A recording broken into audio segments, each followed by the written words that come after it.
Good afternoon and welcome back to VA Memorial Stadium. Game number 3 of our 4 on the slate here today. We've already had 2 outstanding games on the Division 4 side. Now we'll shift gears over to the D6 with top-seeded Huntington as they'll do battle with Symmes Valley. Shank Holmes back in the booth here with Carson Francis. And Carson, so far so good today. We did have the one hiccup in weather.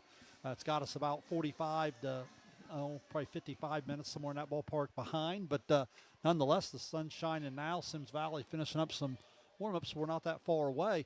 Let's recap the day to this point so far. The D4, as expected, 2 really good games. The 6th inning breaks open for Wheelersburg as they defeat Washington Courthouse. And then, as expected, the pitcher's duel in the 2nd game. Logan Elm comes up with just enough offense to get over the top over Uniota. Yeah, 2 outstanding games we've gotten to see. Obviously, that Wheelersburg-Washington Courthouse game was a back-and-forth battle. Both teams going blow for blow up until that rain delay when it was almost like Wheelersburg saw that it was a new game, saw the momentum up for grabs, took it and ran with it. 6 runs in the bottom of the 6th inning to pull away from the Blue Lions. And then the other half of that Division 4 Southeast 1 bracket. Just an incredible job by that Logan Elm pitching staff. Brady Neff was lights out for 5 innings. Kelton Bennington comes in, slams the door on the Shermans. A 1-run, 1-hit performance by the Logan Elm pitching staff, setting up a matchup between Logan Elm and Wheelersburg Tuesday night in the district final. Should be a good one. That was set up by 2 outstanding games we got to see to start off. I'm excited to see these 2 in Division 6 first off with Huntington and Symmes Valley. Huntington, we talked about earlier about how competitive the SVC has been in spring sports as a whole, baseball being no different. Huntington 16-9, but they only finished 5th in the SVC. If that doesn't tell you how competitive that league was, looking to go on a pretty lengthy tournament run here, the number 1 seed in Division 6 Southeast 1 district. But then Symmes Valley, on the other hand, I think it's another one of those situations where I don't think the 12-12 record really does them justice to how good of a team this can be. And when you look at the schedule that they've played, obviously, some teams that maybe weren't as good this year as in years past, but still always competitive, teams that are tough to go play. I think this is a Symmes Valley team that's really capable of giving us a ball game, making Huntington work for whatever they get in this one. And, it's not far off to say Symmes Valley could be right back here on Tuesday with the way they've been playing here recently, coming in off of a 7-0 win over North Adams in the district quarterfinal. Well, I'll get to Symmes Valley in just a second on a follow-up question. I want to first follow up here with Huntington. Coach Carroll going to give the ball to his big game pitcher, Andrew Oyer. The senior, has obviously pitched so many big games over the last 4 years for the township. And, so he'll take the ball now. I know there's a lot of trust in him. And then this is a team that mixes a lot of old and young. It's a team that I've talked to John Bruce about on SOSA Overtime, which is here on the YouTube channel presented by Perfection One. You can follow that where we talk spring sports for a couple hours each week. We've talked about how Coach Carroll kind of matches up personality and stylistically with this team. He likes to run. He teaches aggressive base running. And they can really put a lot of pressure on a team, particularly with Hirsch and McDonald up there at the top of the order. Talk to me a little bit about Huntington top to bottom in terms of what makes them so good for this D6 stage and in the top seed. I think every sport that we've covered Huntington in this year, we've talked about how it's just a good combination of youth and experience, but it's the youth that's shown a lot of promise for the Huntsmen this year. And again, the leadoff man, Frankie Hirsch, only a junior, terrific quarterback, terrific basketball player, and he's had a great baseball season for the Huntsmen as well, looking to make a splash in that leadoff spot. But just going down the lineup, you got guys that have played on this stage before. They know how to win at this stage. They know the competitiveness that playing in a district is like. Guys like Troy McDonald, guys like Landon Lowry, Andrew Oyer, who will get the starting nod. They've all played here before. They've all been staples in this Huntington program for a little bit. And this is just a squad that, they play multiple sports together. They play really well together. And that chemistry is translated onto the baseball field this season. Yeah, and then you go to the Symmes Valley side. I love their pitcher as well today, Tanner Korn. He's a really good athlete on the mound. I think that'll be important in trying to control the Huntington run game. But when you look at these two teams, you touched on it there, Carson. I want to illustrate this point. When you look at the differences in terms of where the conferences are, this is where the SOC is used enrollment a lot more, where the SVC is really lagging behind. So you talk about Huntington in fifth place. They win all but one game, I believe it is, out of conference this year. And at the time of the draw, might have even been undefeated in the non-conference, and they get the 1 seed. Keep in mind, this Symmes Valley team, no matter what their record is, they're 9-1. They're co-champion in their half of the SOC, or in their third, I should say, because they do the 3 divisions, right? But I think why that's so important in baseball, you and I talked about it a lot. That tells you when their tournament lineups on the field that they're playing at a really high level of competition, and I think that's what they're going to hang their hat on today. With Korn on the mound that they come in with a lot of confidence. Yeah, this is a squad, again, they're battle tested, but in a division or a league rather that you have a pretty competitive top half of the SOC too, where Symmes Valley split the league title with Northwest. Just going to be a battle of, how does that experience of playing that tough non-league schedule, those competitive interleague games, those competitive cross-divisional SOC games, how does that all come into play? How does that translate onto the field today? I think, again, this is a very competitive Symmes Valley team where the record doesn't really indicate what this team truly is, and I think that they can come out here and they're gonna have a. Obviously, they got their hands full with a really good Huntington team, but they know they can go out and compete. You look at the top of these orders, you mentioned some names earlier like Frankie Hirsch and Troy McDonald, and then when I look at Symmes Valley, man, that top third, they can really get after it offensively with Andy Stroud, Tanner Thompson, and Tanner Korn. There's 2 ways to look at that sometimes in coaching. You want your best players to step up and play their best. Obviously, at the top of the order that can produce here is going to give their team a best chance to win. But you and I have done this long enough now, too, to know that the bottom of the order, having length to your lineup come tournament time, being able to go at any spot 1 through 9, that could be a real big factor. And as I see some of the youth at the bottom of the Huntington and Symmes Valley lineup, that'll be something I'm really keeping an eye on today to see if a team can get a spark from someone that's maybe not on the star watch list. Yeah, absolutely, and I think that's, something we saw a little bit in the last game for Logan Elm where, obviously Kelton Bennington, the great athlete and the great baseball player that he is, he had the big hit with the bases loaded to give him the lead, but it was the guys in the order before him, the 9-hole hitter that started that rally, getting those base hits to kind of put him in position to go out and make that big play. So really, I think the key is for maybe those guys that you don't hear talked about as often to maybe go out and make, doesn't have to be the game-winning play every time, but go out and put your star players in position to go make plays for you. Let's take a deeper look at some of these names that we're talking about as we look at Coach Holland's lineup that he'll run out for the Symmes Valley Vikings here. Leading off the catcher, Andy Stroud. The shortstop, Tanner Thompson, will bat second. Doing the pitching and batting third is Tanner Korn. The middle third will be first baseman Carson Brammer. The center fielder, Grady Holland, bats fifth. In the 6-hole, Chase Atkins is the left fielder. Bottom third is Hayden Freeman, the right fielder, will bat seventh. Ashton Goddard, third base. He'll bat eighth. And batting ninth and playing second base is Ben Hutchison. One more time for Coach Holland and the Vikings. It goes Stroud, Thompson, Korn, Brammer, Holland, Atkins, Freeman, Gothard, and Hutchison. Going over to the home team, the Huntington Huntsmen today. Chad Carroll brings his team in here at 16-9 as the top seed in the Division VI bracket.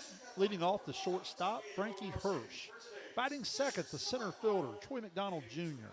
Batting third, the third baseman, Tucker Hopkins. Landon Lowry will catch and bat in the cleanup spot. The right fielder batting fifth is Calvin Hirsch. Maverick Hardesty will play second base and bat sixth. Alex Long is the left fielder. He'll bat seventh. In the 8-hole, Andrew McKnight will do the designated hitting, and he'll be hitting for first baseman Carson Smith. And in the 9th spot, the pitcher, Andrew Oyer. One more time for Coach Carroll's Huntsmen. It goes Hirsch, McDonald, Hopkins, Lowry, Calvin Hirsch, and Hardesty, and then Long with McKnight hitting for Smith and Oyer. So Carson, we're getting closer and closer as they put the lineup cards in. We've seen so many things in the first inning where teams have had trouble settling in. It seems like the pitchers that have been able to calm the nerves and find the strike zone early has been a big factor. When you consider a lineup of Stroud, Thompson, and Korn, you know that's quite a first inning challenge for Andrew Oyer, even though he brings a lot of experience to the man. Yeah, and Andrew Oyer has seen his fair share of this competition, facing the Zane Traces, the Uniotos, the very competitive SVC squads that he goes up against at Southeastern, who we're going to see in the next game. Also a very powerful lineup, but Symmes Valley knows that with the competition they've played against, they can go up against anybody else on that other side. So a pretty confident Symmes Valley team makes their way up here, looking to do some damage early. And I think that's going to be one of the keys for Symmes Valley is, can you get out on top of Andrew Oyer early? In some of the games that we've seen today throughout the season, if a pitcher gets out there, gets in a rhythm, he's hard to hit against. Aiden Osborne for Washington Courthouse was in a rhythm until that rain delay happened. Once he got out of that rhythm, it was, the wheels kind of fell off for Washington Courthouse there. For Logan Elm, they got out ahead of Blake Sanders early, and there was just no way for Unioto to recover from that. So I think if you're able to come out, make a statement early against a talented pitcher like Andrew Oyer, you're going to really like your chances. So Oyer and the Huntsmen now out on the field. They'll take their final warm-up tosses, and we're about ready to get underway. Temperature is up to 75 degrees now. The chance of rain is still out there, but it's certainly decreased in terms of the heavy stuff that we had early. If you weren't with us in that first game, we had about a 45-minute, maybe 50-minute rain delay, and that's what's got our schedule back here. That's why we're pushing more of a 5 o'clock start in comparison to the normal 4 o'clock start that we were scheduled for. Nonetheless, nowhere else Carson and myself have to be, so we might as well settle in and watch some good baseball as top-seeded Huntington will do battle here with Symmes Valley. Carson touched on it earlier. Stay with us later this evening.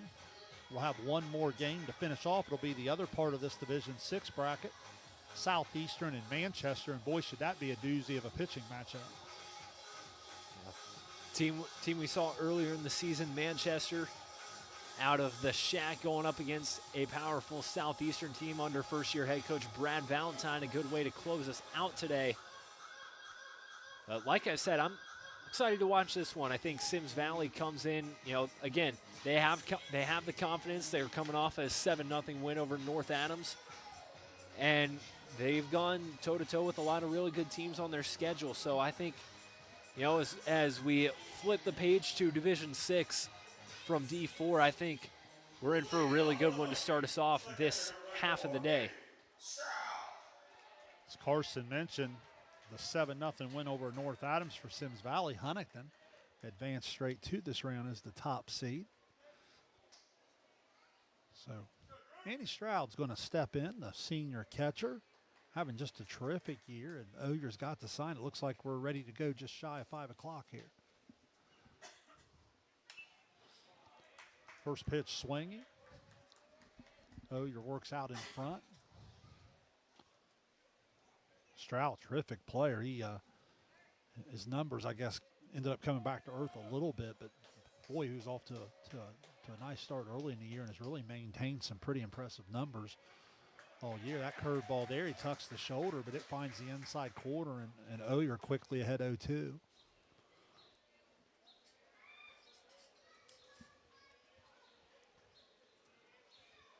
0-2 delivery, climbs the ladder. Stroud chops it to third. Hopkins is there. He sets his feet. The throw across ends up bringing Smith up off the bag. The umpire signaled that Smith got back down in time to touch the bag and record the out. So 5-3 on the put out.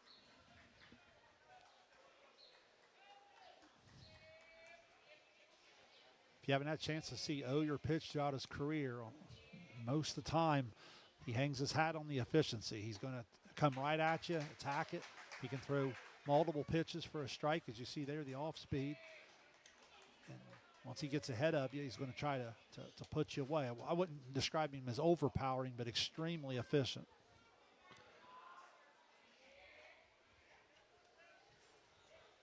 Wind's picked up a little bit from when I was in the booth earlier calling the first game with Carson. I noticed when Carson and Kenneth had game 2, it wasn't much of a factor.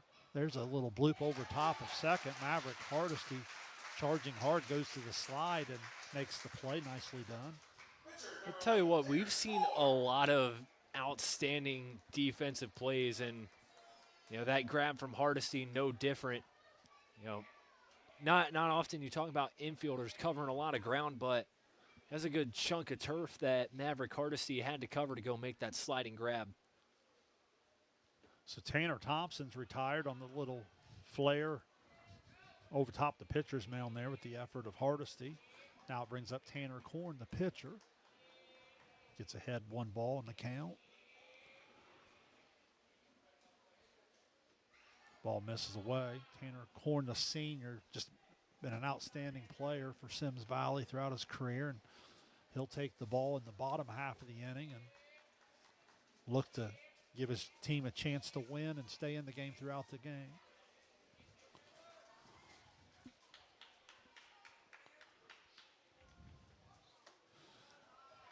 Ball misses up top, and a little uncharacteristic of Oyer to fall behind 3-0.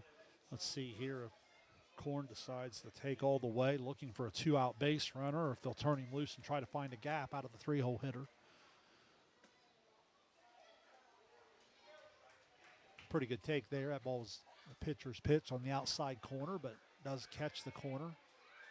3-1.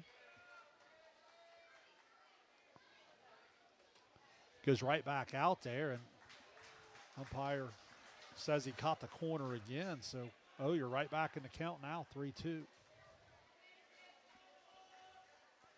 Just underway here. 2 outs into the top of the first inning. There's an off speed there and gets him out in front. Nice battle back there from Oyer to record the strikeout. 3 up, 3 down for the Vikings. The Huntsmen coming to bat. You're watching high school tournament baseball on SOSA, presented by Ohio Health. Glo Fiber is now in Ohio. And with gig speed fiber internet, we're keeping things real. As in real reliable speeds. Real people who really want to talk to you. Not to mention, real simple pricing. Switch to Glo Fiber today to get real fast, real reliable fiber internet and your first month free. Glo Fiber is here. Welcome to Glo-Hio. Call 1-833-WANT-GLO or visit glofiber.com to switch today.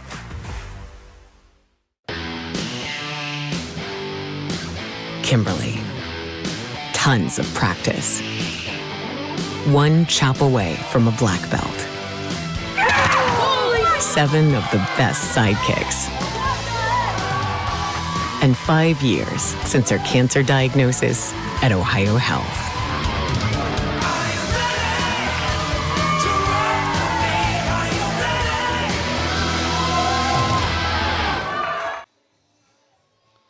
On to the home half of the first inning as Huntington Huntsmen will go to the bat rack for the first time, and Coach Carroll will send up Frankie Hirsch, Troy McDonald Jr., and Tucker Hopkins. They'll face the right-hander Tanner Korn.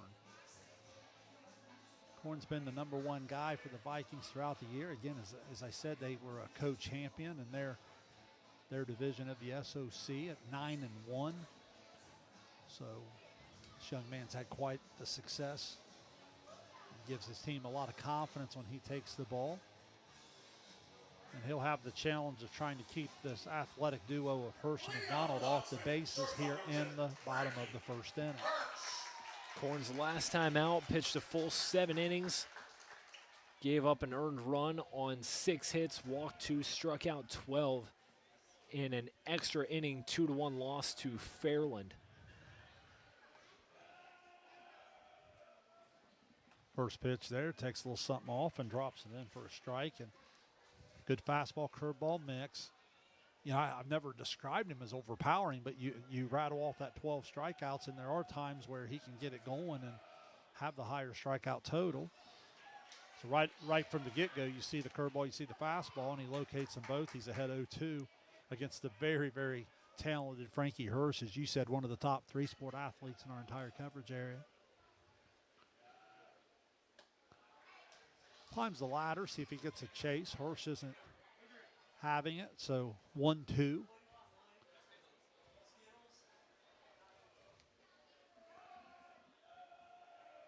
Now back to the plate with it. He catches the corner for the strikeout.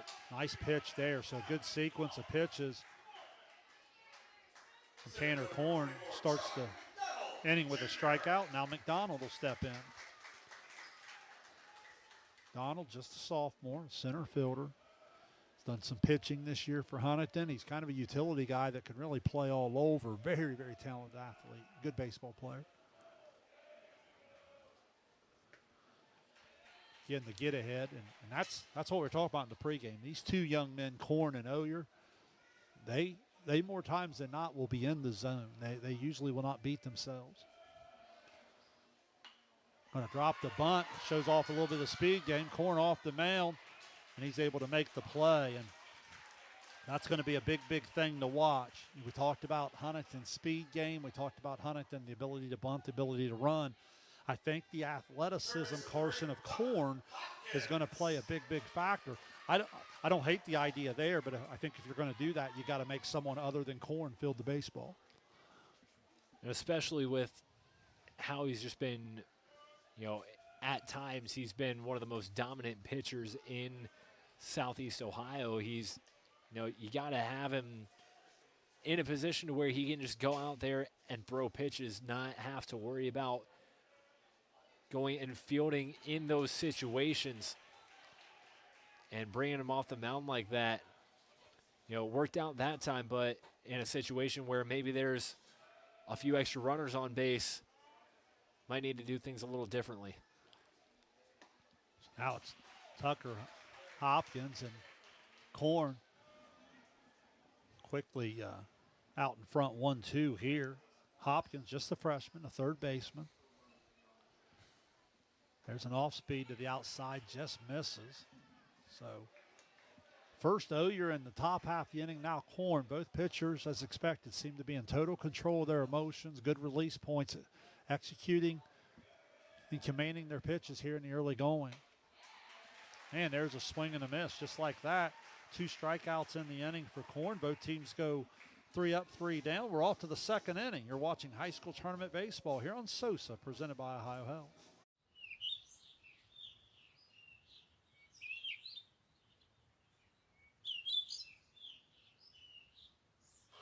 Swing and a liner to left field. Pates will walk it off. That one base is loaded in 2. Pitch is low, and this one dripped the pitch. Skied into center field, hit pretty well. Major back to the track, to the wall. It is gone. At Chillicothe Comfort Heating and Air, your comfort is our priority year-round. Whether it's blazing hot or freezing cold, we've got your back with fast, reliable service you can trust. Locally owned, honest, and done right the first time. We have financing options available for every budget, as well as 60 months, 0% interest. Call us today and feel the difference that comfort makes.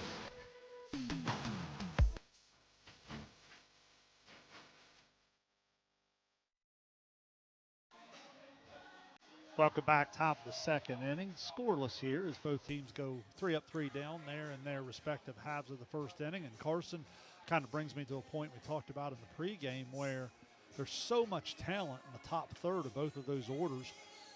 That time they go quietly. Now let's pay attention to which lineup can get a little bit of that length we talked about and see who can spark the rally first and get on the board. Yeah, and you know, when you've got a pitcher's duel like the one we've got here, you know, sometimes that's expected. Sometimes those top 3 guys that you expect to come out with a lot of pop early on, might not be as productive from the start. So that's where you need your middle and bottom of the order to lock in and produce some quality at-bats for those moments when maybe your top of the order isn't as productive. Before 5-6 for the Vikings here is Brammer, Holland, and Atkins will come calling. Carson Brammer, just a freshman, first baseman. Bats it from the right side. He's up there first pitch swing and fouls it back right over top of us.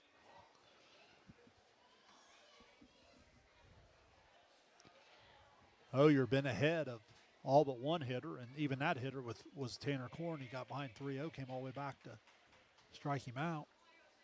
There's an off speed, had Brammer really fooled, well out in front of it. And now way ahead. Let's see if he has the young cleanup hitter guessing a little bit. It was a beautiful off speed there, forcing that swing and miss. Ball kind of just got some eyes of its own. There he tries to drop a little harder off speed on the inner half. Just misses the inside corner.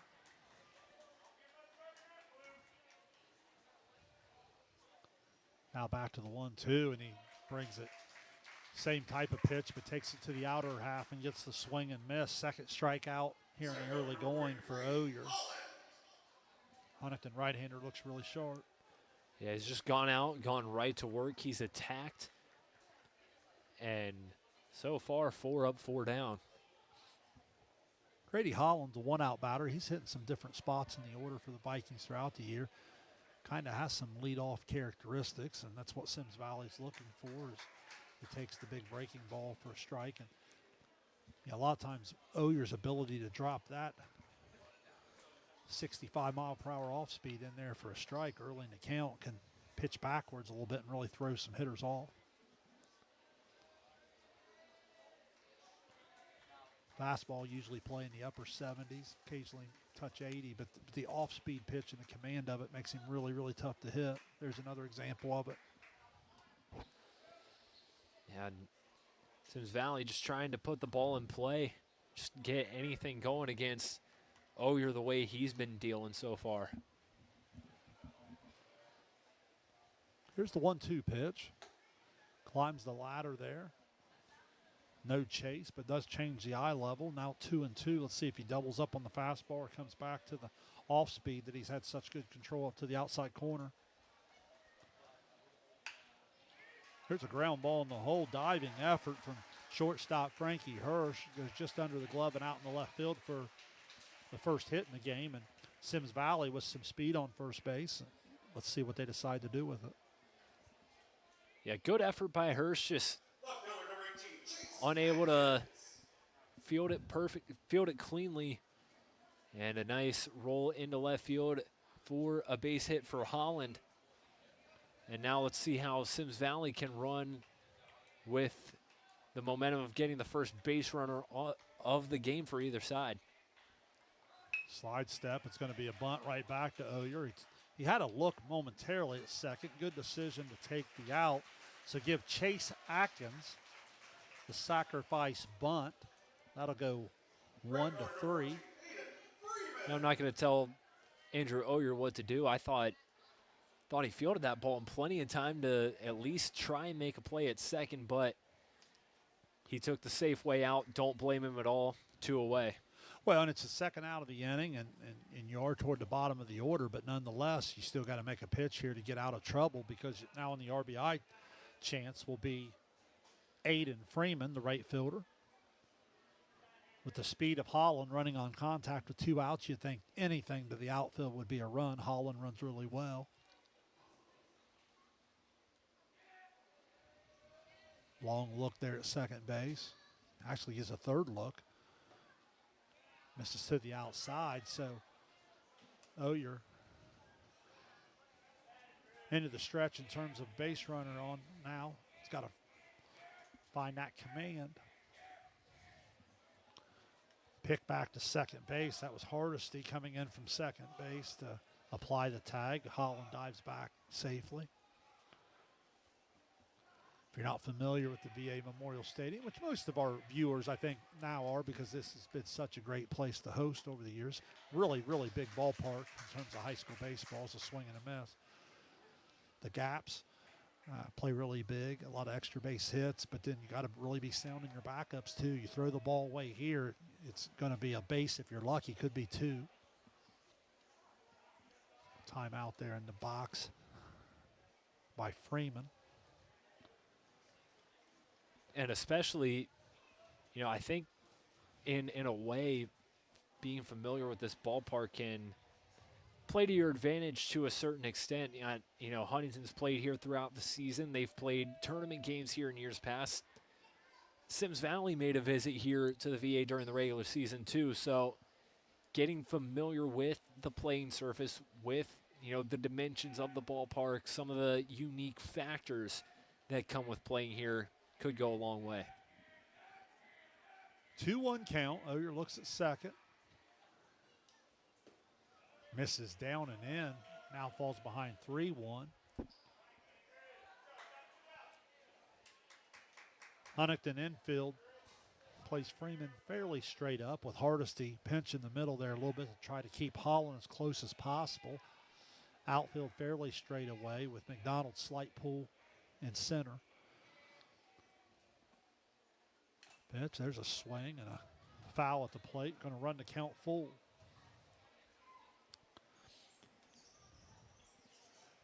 Pretty good at bat here from Aiden Freeman with 2 outs. So he's trying to get his team on the board first.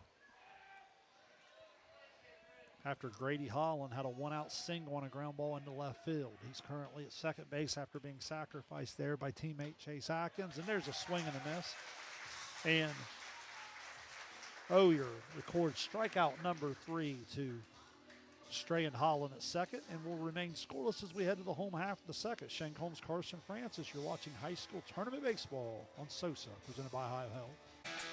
Are you looking for the best deals on quality used trucks and cars? Great news. Chillicothe Truck has what you're looking for. Choose from a wide selection of makes and models. All vehicles undergo a detailed multi-point inspection and extensive reconditioning before hitting the lot. Our friendly team offers a no-pressure sales experience, ensuring you find the perfect vehicle to fit your needs. Plus, you can customize your ride with our extensive range of truck accessories, from bed covers to lift kits. Stop by 173 Rennick Avenue in Chillicothe or call us today at 740-773-8782 to get started right now. Our employees certainly get the credit for that growth. The relationships that they build, people want to deal with people they can trust, they know, feel connected to. And I think that's where a community bank such as Kingston really shines. The color of money is the same no matter where you go, but I think the people behind it is what makes the difference. Having the empathy to understand what's going on in someone's business or personal lives and how you might be able to help it. I think our customers expect that, want that, and truthfully, they deserve that.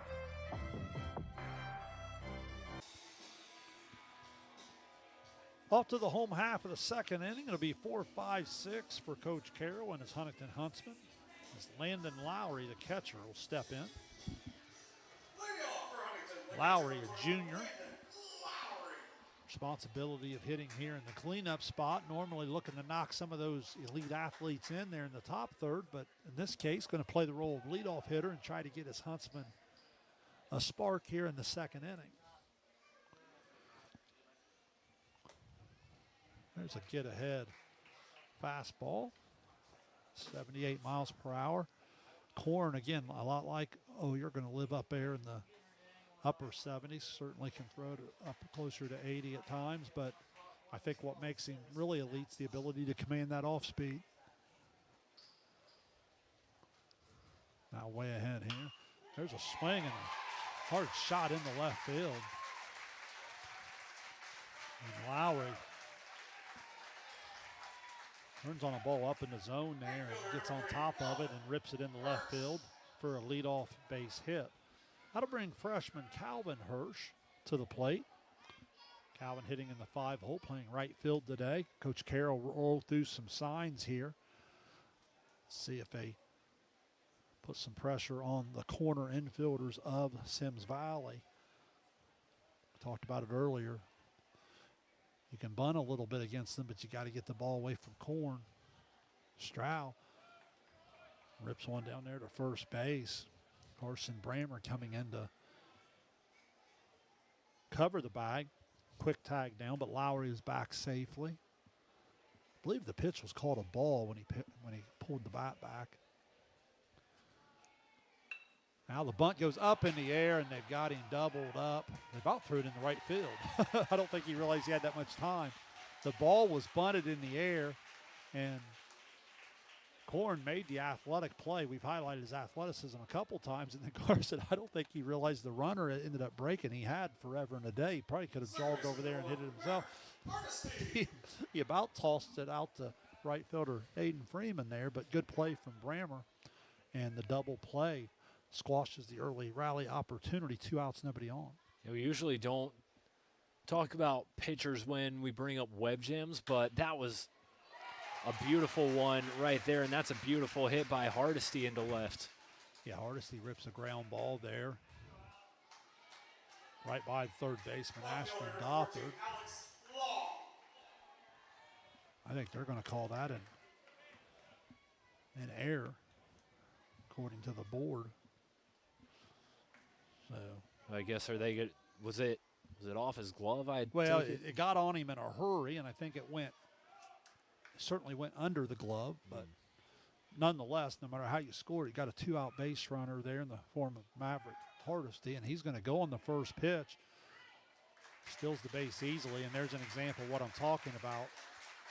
Huntington can really come at you speed-wise at a lot of different places of their lineup, and just like that, you think you have them 2 out, nobody on, and a couple pitches later, a base hit and a stolen base, and he's out there at second base with a chance for Alex Long to knock him in. Long swinging, lifts a fly ball down the right field line. Long run into foul ground for Freeman. He's unable to come up with it. Good effort from Freeman. Off the bat, you could tell it probably wasn't going to stay fair, but you weren't sure if Freeman was going to be able to get there in time. So Corn ahead 0-2.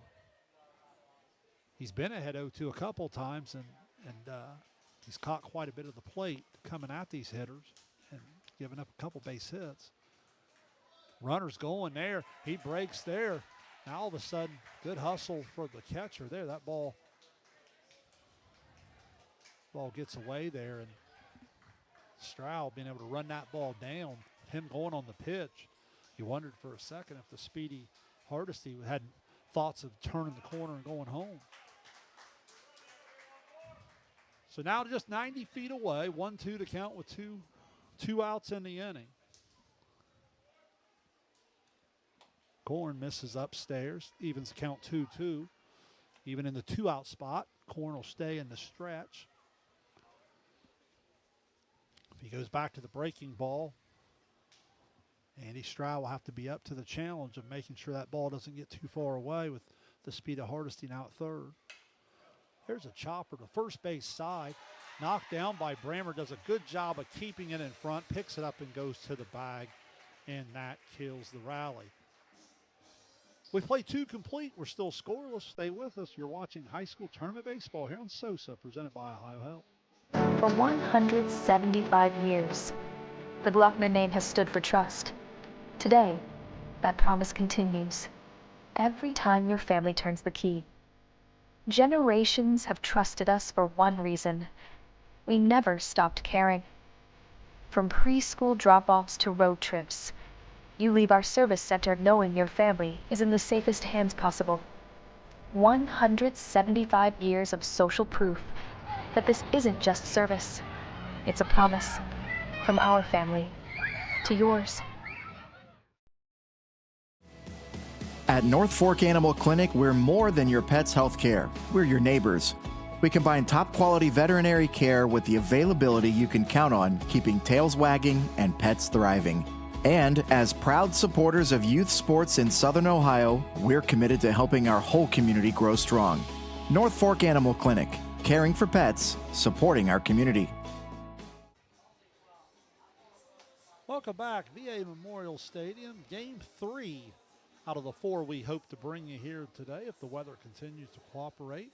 It did hit us a little bit earlier, got us behind about 50 minutes on the day, but we're back into game 3. And Carson, I looked out my phone there. They played the first 2 innings about 23 minutes. These 2 pitchers are really filling the zone. This game has some pace to it. Yeah, absolutely. And that's what can happen when you get those 2 pitchers that they're dialed in. They're out there just shoving from the get-go. You might be in for a pretty quick ball game, and certainly not a bad thing, especially when we're competing against the weather. But also for these guys down on the field, maybe for them you would like to stay out here just a little longer, keep your season going as long as they can. So far through 2 innings, it's been a pitcher's duel. 8-9-1 for the Vikings. It'll be Ashton Gothard stepping in to lead things off. He's up there swinging first pitch, swings through it for strike 1. Ben Hutchinson will be on deck, and then they'll be back to the top of the order, and Andy Stroud. There's another swing and miss. And Carson, the other part of the efficient pitch count from Korn and Oyer, as I studied them throughout the year, is they don't waste a lot of pitches. Yeah, a lot of pitchers 0-2 and then 1-2. They'll throw a lot. There's an example there, just coming right at him. Swing and miss, strikeout number 4. But even when they're ahead in the count, there's not a lot of waste to what they do. Sure, they'll throw a setup pitch, but it's more of a, hey, here it is, hit it. So 4 strikeouts in the early going for Oyer. Now he'll face the 9-hole hitter, Ben Hutchinson. Hutchinson, just a freshman. Symmes Valley rookie is their second baseman. Swing and miss there, strike 1. Oyer misses down and away with that one. Been impressed with some of the youth on both these teams throughout the year, the way they've grown up in a hurry. That ball finds the outside corner, and Oyer finds himself in a spot that he's been in most of the day so far, which is ahead in the count. Line drive right back, hit well, but Oyer comes down in a good posture.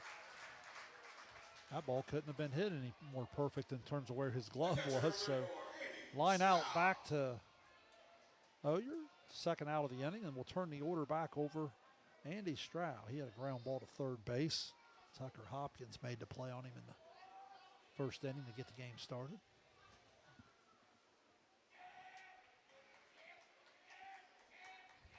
A trip through the batting order for Oyer. So he uses the breaking ball to get ahead. Has him striking out 4, allowing the 1 hit, which was the 1-out base hit by Grady Holland in the second. But he would be strand out there. Now looking to throw up another 0 here in the third inning if he can get Stroud. Stroud with another ground ball again to Hopkins. He throws across. This time it's a perfect strike to Smith, and that will do it for Symmes Valley in the third. Clean scorecard pretty much all the way through for Andrew Oyer and Tanner Korn. It's been a good pitcher's duel. Stay with us. You're watching high school tournament baseball on SOSA, presented by Ohio Health. Mark. 6 months of training. 8 miles to go. A 3-way tie for almost last place. Look good in these shorts, right? And 3 years since he and his team at Ohio Health left cancer in the dust.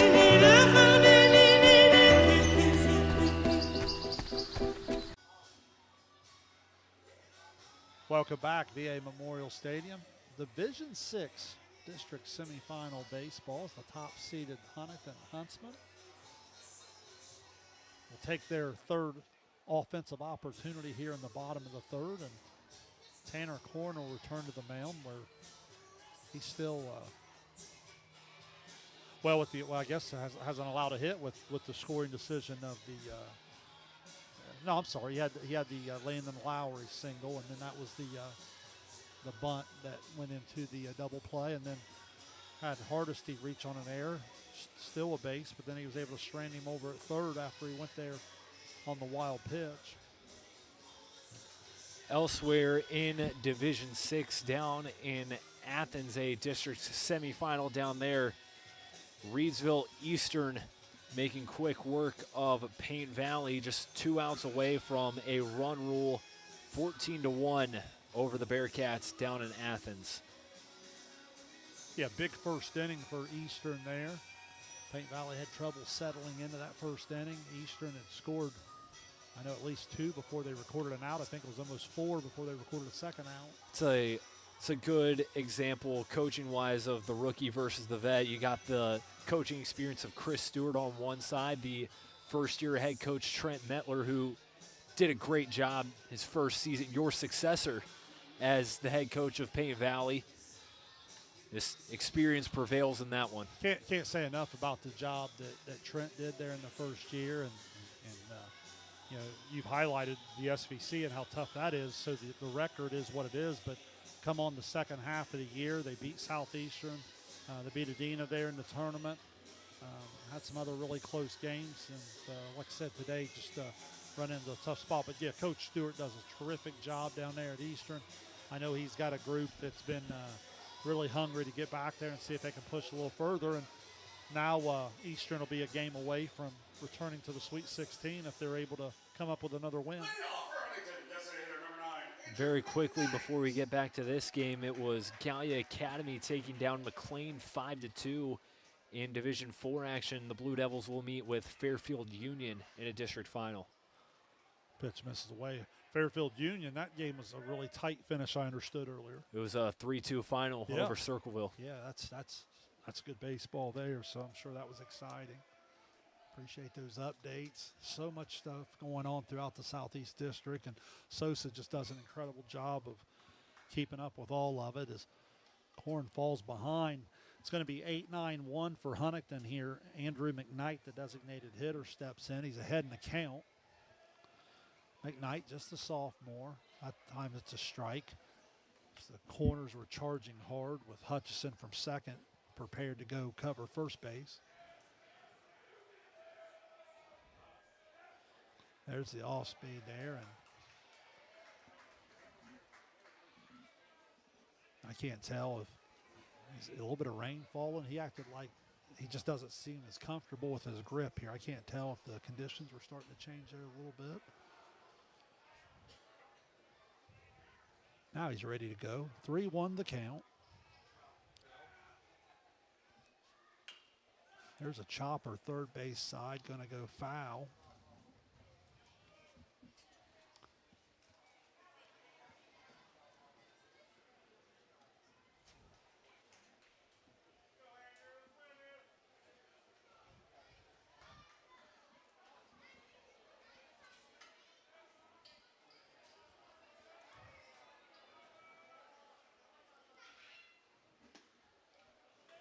Ball just misses on the outer half. And pitcher number 29, Andrew Oyer. There's good patience there on that at bat. Now Andrew Oyer with the chance to help out his own cause. Oyer, the senior, steps into the 9-hole, going to turn the bunt and bunts that over to the right side. Didn't quite get the barrel out there. That's what Coach Carroll's telling him right there. Showing him the angle that he had and the angle that he wants to get. I would imagine the bunt will still be on here. Let's see what Coach Carroll decides to do. With nobody out, certainly wouldn't hurt. Squaring early. Now they're going to throw over there.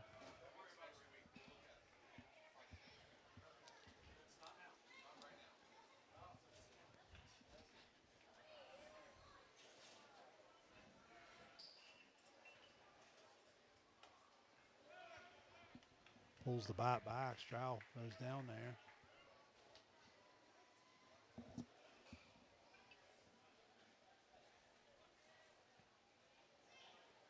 Another thing to keep in mind, too, with the lineup flipping over after Oyer.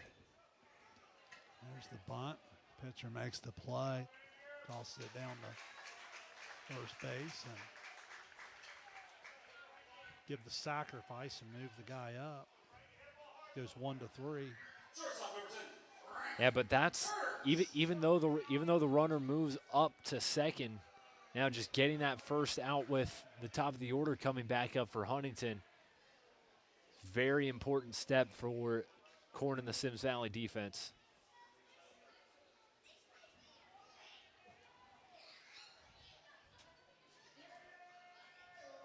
Have a quick meeting there at the mound.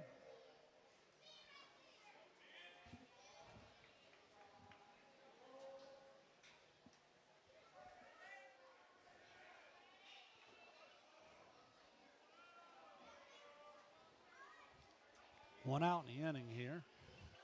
McKnight leads from second base. It's a pitch. Hard ground ball right through the shortstop. Ball's going to come in the left. Throw's going to come all the way home, and as a result, it's going to allow Frankie Hurst to move up to second. And the Huntsmen are out to a 1-0 advantage.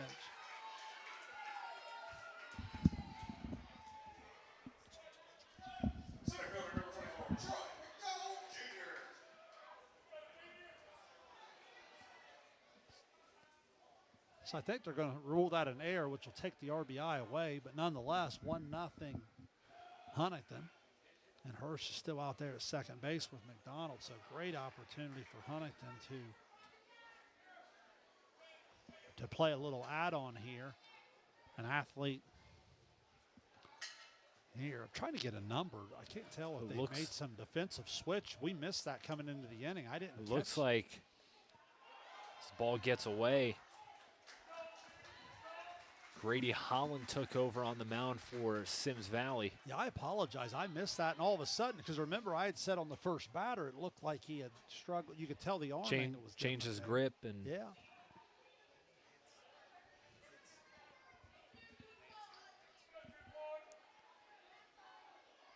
So that's going to move Hirsch over to third base.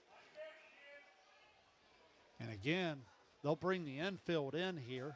Good speed down there at third. Outstanding hitter in the box.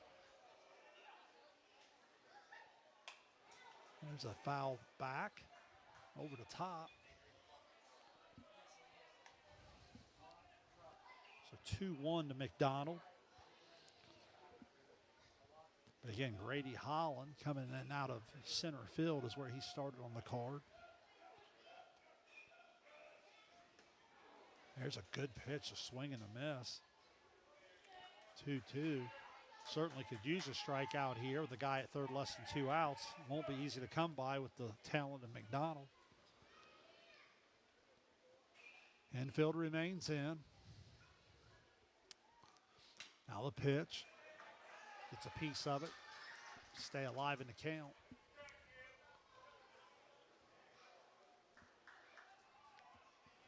Trying to catch the number. So did Corn go to short? And is that Thompson in center? I was trying to see the number out there. I believe that is the case. Pitch goes low and away, just misses. Good pitch. Runs the count full.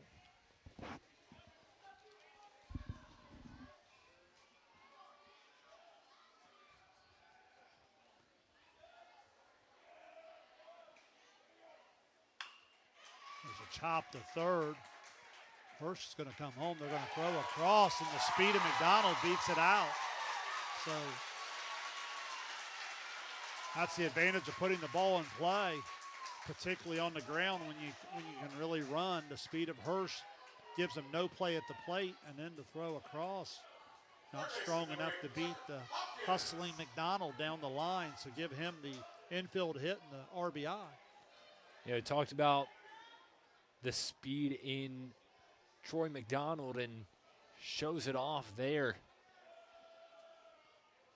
He's beat that throw to first by about half a step and brings another run home for the Huntsmen. Showing bunt there. I would think somewhere early in the count you'll see McDonald off to the races here.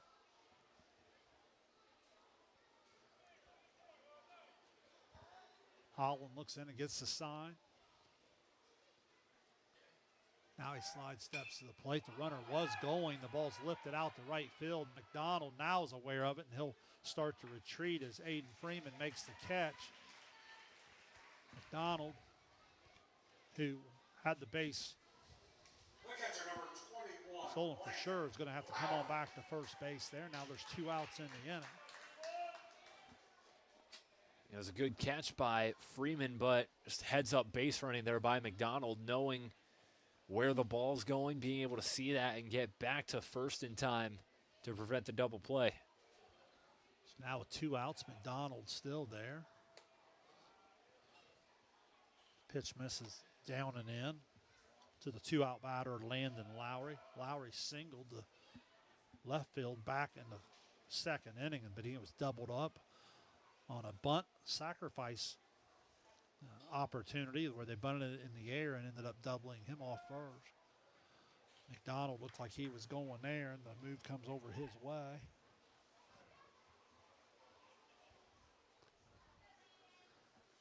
Speed of McDonald. Let's see if Lowry takes a pitch to see if McDonald can get into scoring position for him.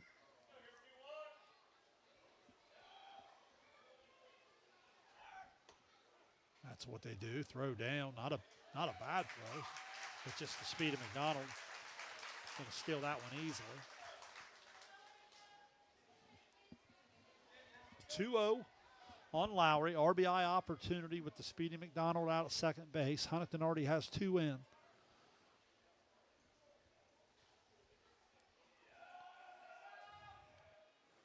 So the pitch drops off speed in for a strike.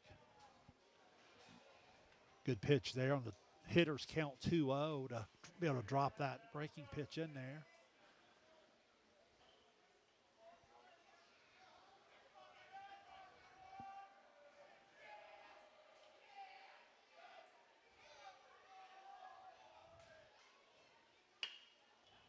Back up the middle, went out to get it.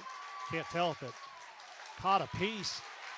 Never stopping all the way around was McDonald, and collides with the umpires across his home plate. Carson, that's just an example of where great speed can really make things happen. Lowry reaches out, puts that ball in play, hits it back up the middle. McDonald, anticipating the throw going late to first base, never stopped and comes home and scores easily. Yeah, it was great speed, but also just, again, heads up base running. You see that they're not getting the ball in time, and obviously there's 2 outs. You just run everything through. Troy McDonald uses it to Huntington's advantage. Now it's been a 3-run third inning for Huntington, and they're still batting with Lowry down there at first base, and Calvin Hirsch is the batter. Hirsch was the one that bunted into the double play earlier when he popped it up back to the pitcher.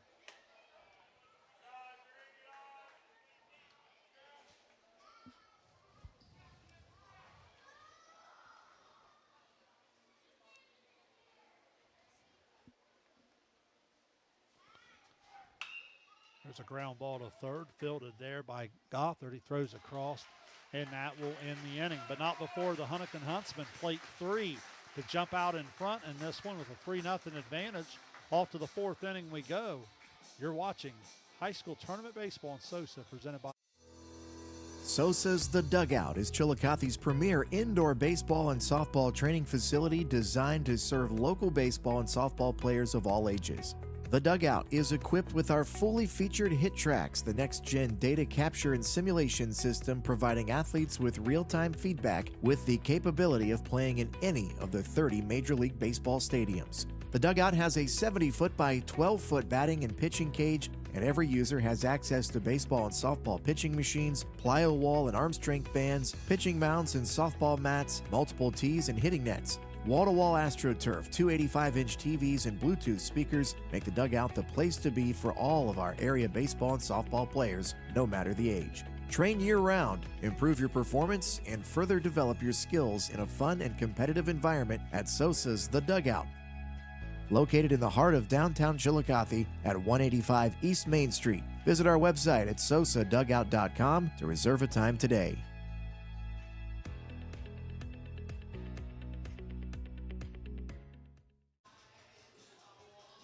It was a 3-run third inning for Chad Carroll's Huntington Huntsmen, and they lead it now 3-0. as Andrew Oyer will head back to the mound where he's working on a one-hit shutout.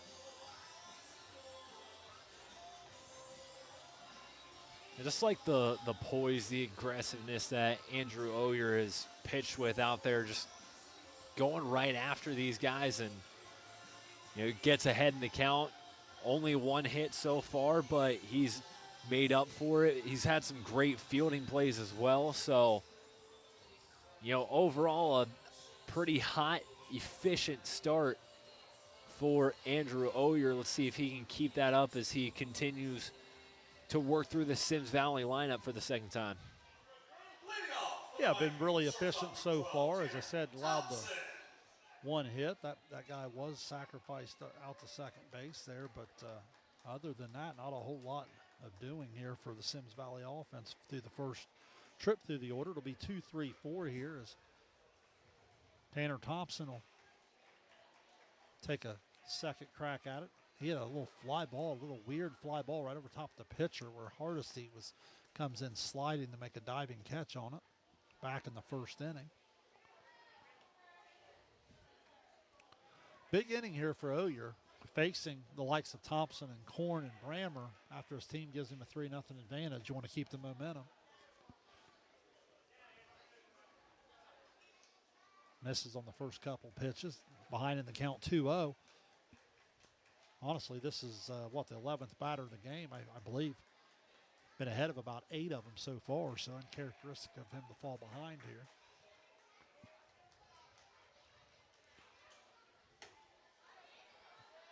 Pitch that misses to the outside. And 3-0. Faced a 3-0 count earlier and was able to battle all the way back in the count. Let's see if he can do the same here, facing the shortstop, Tanner Thompson.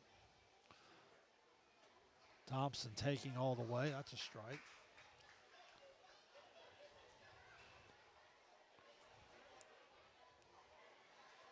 Now 3-1.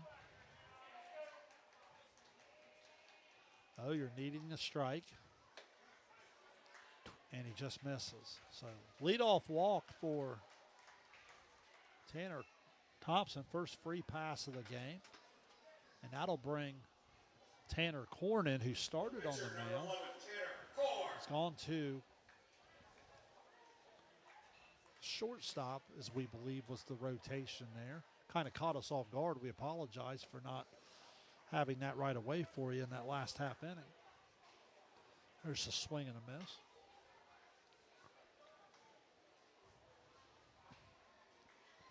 Thompson leads over at first, held on there by Carson Smith.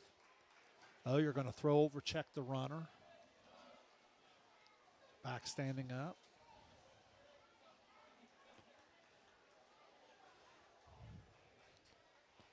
You get in these middle games or the middle innings of these games, Carson, and you fall behind the multiple runs, and it really makes you think twice about utilizing the bunt and some of the small ball because you hate to give away outs. There's a line drive past second baseman. That ball's going to get cut off there in center field by McDonald. Thompson goes first to third. Korn comes into second base, and the Vikings are in business here after the leadoff walk. Follow that up with a double, and now 2 on, nobody out for Carson Brammer.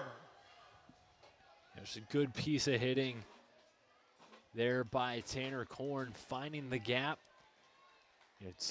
Finding a spot, one, and then finding the pitch that he likes and sending it to that sweet spot. And as you said, Symmes Valley in business. Runners in scoring position, nobody out. There's a get-ahead strike on the outside corner. Brammer was a strikeout victim back in the second inning when he was leading things off. There's a swing and a foul, and you're quickly ahead. That first at bat, it looked like he really, really struggled to stay back and pick up the breaking ball there to the outer half.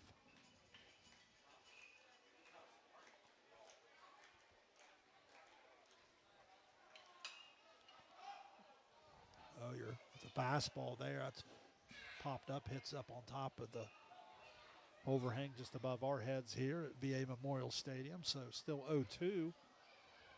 Looked like Bramer had a pitch to hit there. Just maybe a touch late on it. Now way ahead. Let's see if Oyer goes back to the breaking ball and much need of a strikeout. He's had 4 of them to this point in the game. It's like Huntington would give the run up in the middle on a ground ball. There's a swing and a miss. Nice job by Landon Lowry to keep the ball in front and immediately put the tag on Brammer. Yeah, that breaking ball from Oyer was nasty and got him to chase and a big first out. Big spot here for Symmes Valley. Grady Holland had a single the first time up. He's going to look the bunt, I don't know that it was necessarily a squeeze, maybe just look to safety squeeze it. And now with 1 out, see if Huntington's going to draw the infield in a little bit. Looks like Smith at first and Hardesty at second. Going to come in. Now Hardesty's going to retreat a little bit, about halfway in the middle. That ball catches the inside corner. And again, ahead 0-2. Need of another strikeout. Symmes Valley's in need of a ball in play. And there's a good off-speed pitch when he needed it. Back-to-back strikeouts. And if Symmes Valley's going to get anything out of this second, third, nobody out spot, it's going to be up to Chase Atkins. He was called on to sacrifice back in the second inning and did so well. He was able to move the runner with the bunt. Yeah, this would be huge for Huntington, keeping momentum on their side if Oyer's able to sit this batter down and do a little gentleman's 1-2-3 after getting 2 runners in scoring position with no out. Yeah, no question. It would be a real kind of a deflating thing for Symmes Valley not to get anything out of this. There's a ground ball over to third base. Hopkins has it. He throws across. It brings Smith off the bag, but Smith heads up to go get the baseball first and then apply the tag to Atkins as he arrives at the bag to get Huntington out of the jam. Symmes Valley leaves 2. Huntington still leaves at 3-0. You're watching High School Tournament Baseball on SOSA, presented by Ohio Health. Since 1853, Tomlinson Insurance has been protecting families, farms, and businesses in our community. As an independent agency, we offer personalized coverage for your auto, home, farm, and business, plus health and life insurance too. And we proudly partner with Erie Insurance to give you peace of mind with reliable coverage at competitive rates. Tomlinson Insurance. Let our history be your future. Call us today at 740-773-4181 or visit us at tomlinsonins.com. We've hit the halfway point here at VA Memorial Stadium in game number 3 of the day as Huntington leads at 3-0 over Symmes Valley. Started out as a pitcher's duel with not a lot of offense to show in the first 2 innings, had some quick pace. Then finally in the 3rd inning, Huntington was able to take a leadoff walk from Andrew McKnight and then a sacrifice from Andrew Oyer, and then Frankie Hirsch hit a hard ground ball, resulted in the error, getting a run home, and then Troy McDonald and Landon Lowry both had infield hits that were able to bring guys home, and that's how we've arrived here at 3-0. Maverick Hardesty steps in to lead things off here in the 4th. Hit the ball extremely hard on the scoreboard here at VA Memorial Stadium. They ruled it an error. Certainly interesting to see how that's scored in some of the other books, but nonetheless, that is how he was able to reach base back in the 2nd. He was up stealing a base. He would come to 3rd on a wild pitch, but he was stranded there. Had 2-0 in the count here. There's a swing and a foul at the plate. As we said earlier, Hardesty, freshman, second baseman.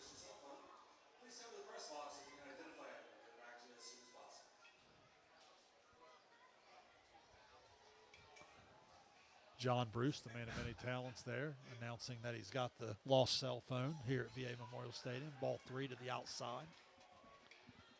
The golden ticket. Yeah. I always love if you could come describe it. You know what I mean? Well, it's. I think down at the Convo, someone lost a wallet, and they said, if you can prove that it's yours, it's yours. Yeah. There's a late timeout granted in the box to Maverick Hardesty.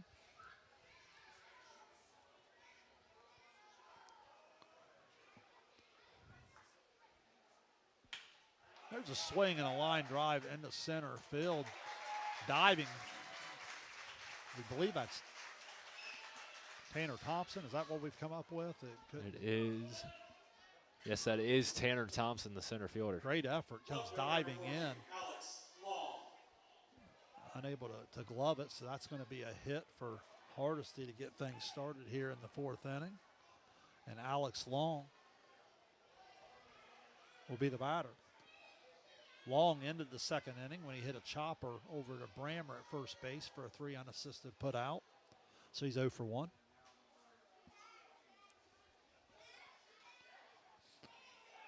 Off on the pitch.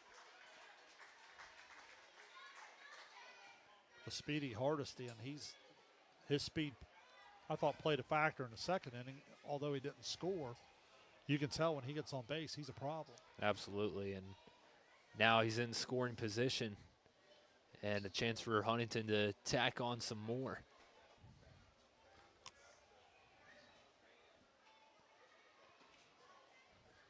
Ball misses away. 1-1 to count. Completely different momentum feel here over the last inning to this game compared to the way we started in the pitching matchup with these two teams. Here as the innings have moved into the 3rd and now the 4th inning. Hardesty's going to take off going there and trying to bunt there. The ball was up. I don't know if it was a bunt and run. Based on the reaction of Coach Carroll, I'm going to say it was not. Hardesty certainly had the base. By a couple miles. Yeah.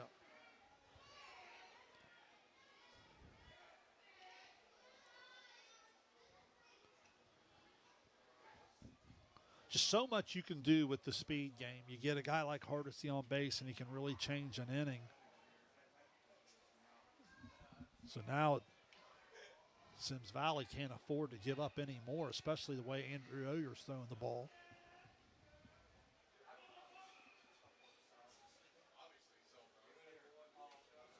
There's the bunt down. Oh, my goodness. Let it go, and it must have just come off the line there when he is able to kill it. The immediate foul ball call.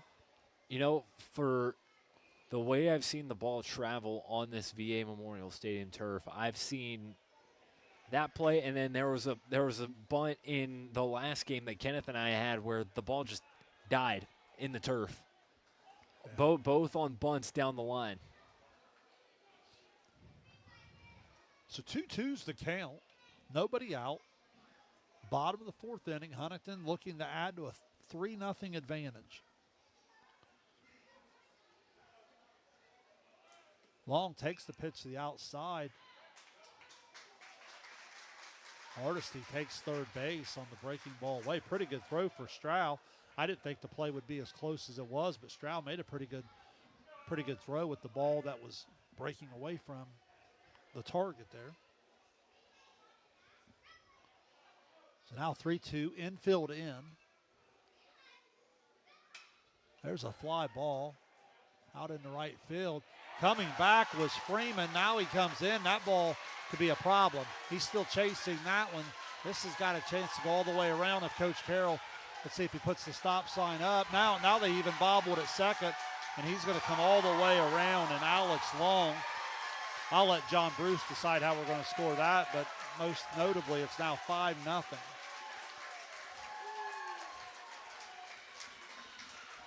A lot of times you can't really give the error for the poor route to the baseball. I would think there might be an error there on the throw in to the cutoff man. Now to the game, number 2, Jackson Bates. But the most important stat is Huntington now leads at 5-0 as Hardesty and Long both touch the plate. And Andrew McKnight will be the batter. Of a defensive substitution for Symmes Valley in right field. Jackson Gates takes over.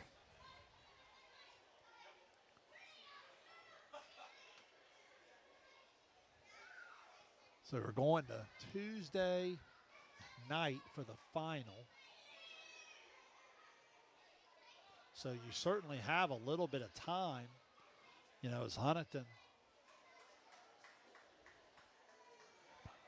able to keep the pressure on offensively.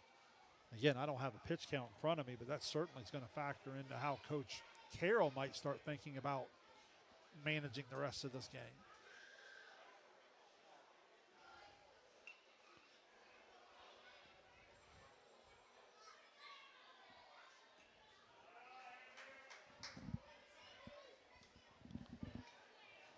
Curveball misses away, 1-0 count. McKnight walked to lead off the third inning, and that started what would be a 3-run. That ball hit the third base. That bounces off, and that's going to be another base runner. Pitcher number 29, Andrew, over here. So on the board there, the fourth error for Symmes Valley in the speed game of Huntington. Starting to put a lot of pressure here on the defense.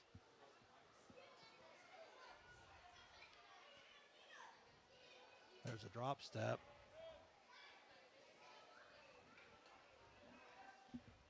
Or excuse me, the slide step he was using. I thought he was going to drop step and go to first, but he went to the slide step there to come home quickly. Lost the pitch up. And misses the fall behind count 1-0. Oyer, who sacrificed last time, trying to do so again.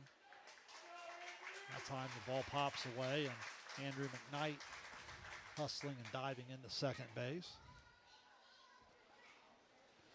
Now nobody out. Really, Coach Carroll's got a lot of options here. Got a guy that handles the bat pretty well at the plate. Good speed out there at second. Let's see if he still puts the bunt play on.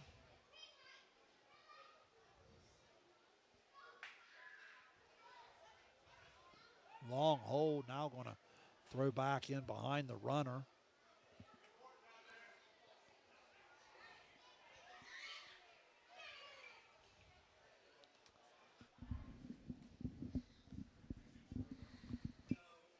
Two-0 to count. Oyer does square to bunt, now pulls back. 3-0. So at the top of the order with Hirsch and McDonald, Huntington's got to be licking the chops here with a chance to really blow this thing open. As I said, that could be a factor not only today, but on how the pitching matchups fold into the next round. And there's a ball low and away, and it'll be a walk, sending Andrew Oyer down the first base. So first and second, nobody out. Frankie Hirsch will bat for the third time. Shortstop number 10, Frankie Hirsch. Frankie struck out looking back in the first. Reached on the air on a hard hit ball towards shortstop in the third.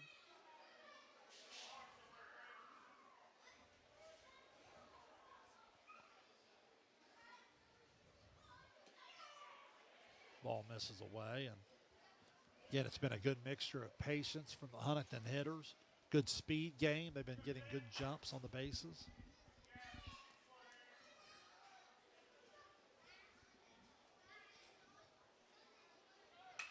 Runners going. Hirsch lines one up over top of second base, all the way out. One run's going to score easy, and the other's going to be the stop sign there and give Frankie Hirsch the RBI single. Talk about execution there. That was a great hit and run by the Huntsmen. And Hirsch got just enough contact on that ball to bring home another run. Huntington continuing to add on, still nobody out.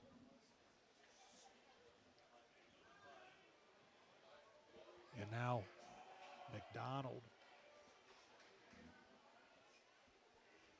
steps in. First pitch curveball for a strike. McDonald tried to bunt his way on back in the first. Korn was off the mound to get him there, and then he did have an infield RBI hit in the third. He ended up stealing a base and scoring a run. So he was involved in that 3-run third inning. So big opportunity out there for Hirsch at second base to get a big lead with the infield in. Good play there from Stroud. That ball gets by. Obviously, the runner at third's going to score with the secondary lead Frankie Hirsch is getting. Don't be surprised if he comes around on the ball to the screen. By the time the ball's being released, he's almost even with the shortstop behind him there.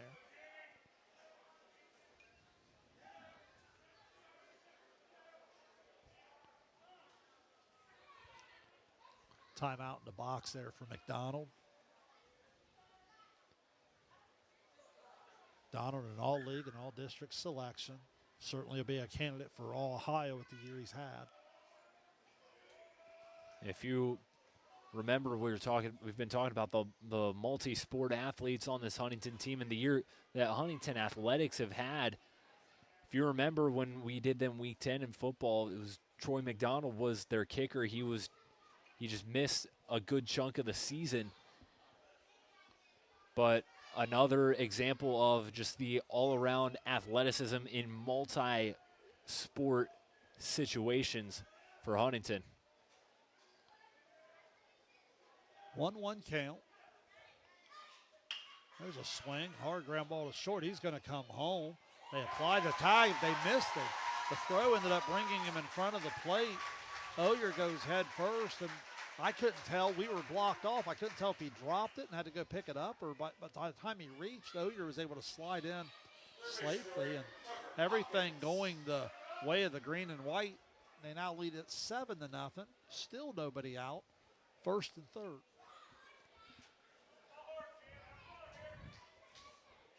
I think that'll be a fielder's choice RBI. I believe so as well. There's a fake to third. Now they got McDonald in the pickle, but they don't want to throw it and give the guy at third a chance. So if you're Huntington, this is all about pitch count now. Keep in mind, you're trying to end this thing as early as you can. Absolutely. And then save whatever arms you want to throw on Tuesday for Tuesday.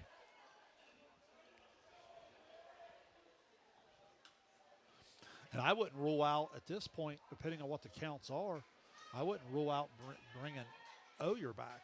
Because, I mean, again, you're going to have 2 days off. So you got to stay below the 75 mark. There's no way he's close to that. There a ball gets away. Hirsch is going to come home to score. McDonald is actually going on the pitch. He comes all the way around the third.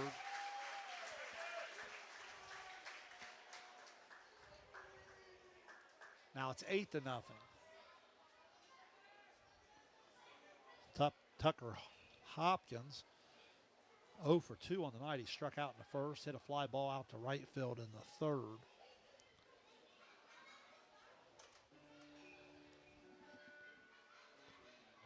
Looks like we will have a Symmes Valley pitching change. We believe that was Thompson coming in from center field.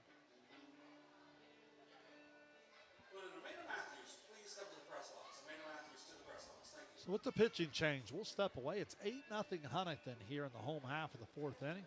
You've been watching high school tournament baseball on SOSA, presented by Ohio Health.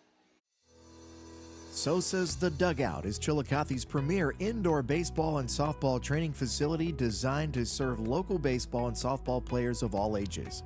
The Dugout is equipped with our fully featured hit tracks, the next-gen data capture and simulation system providing athletes with real-time feedback with the capability of playing in any of the 30 Major League Baseball stadiums. The Dugout has a 70-foot by 12-foot batting and pitching cage, and every user has access to baseball and softball pitching machines, plyo wall and arm strength bands, pitching mounts and softball mats, multiple tees and hitting nets. Wall-to-wall AstroTurf, 285-inch TVs, and Bluetooth speakers make the Dugout the place to be for all of our area baseball and softball players, no matter the age. Train year-round, improve your performance, and further develop your skills in a fun and competitive environment at SOSA's The Dugout. Located in the heart of downtown Chillicothe at 185 East Main Street. Visit our website at sosadugout.com to reserve a time today.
Coach Carroll's going to have some options here in terms of how he wants to handle pitch count.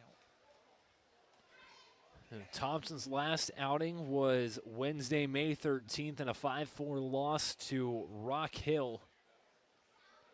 Went 6 innings, gave up 5 runs. 3 of them were earned. Ball bounces away a little bit. Hopkins puts the stop sign up to let McDonald know that it's not far enough away to come home. Gave up 7 hits, walked 1, and struck out 9 in that outing against the Redmen. Yeah, we watched him earlier in the year here at the VA throw a game for Symmes Valley.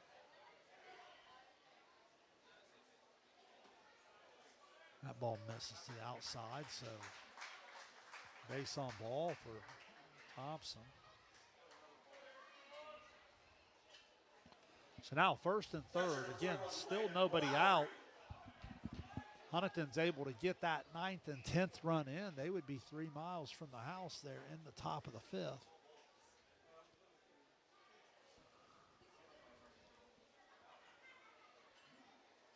Runner's going to go.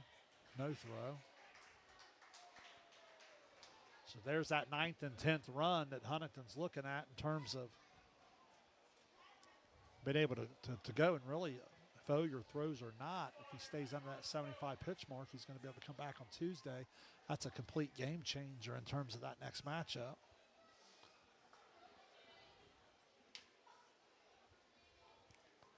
Landon Lowry singled into second, had an RBI infield hit, I guess is the way you'd score it in the 3rd, because it was knocked down, but the runner had never stopped.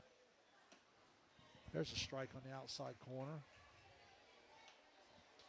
Lowry, another guy on this team with a good bit of varsity experience. And he's familiar with playing at this stage, and obviously he's been a big part of Huntington's success this season, no doubt. Ball's fouled down the right field line. Out of play to even account 2-2.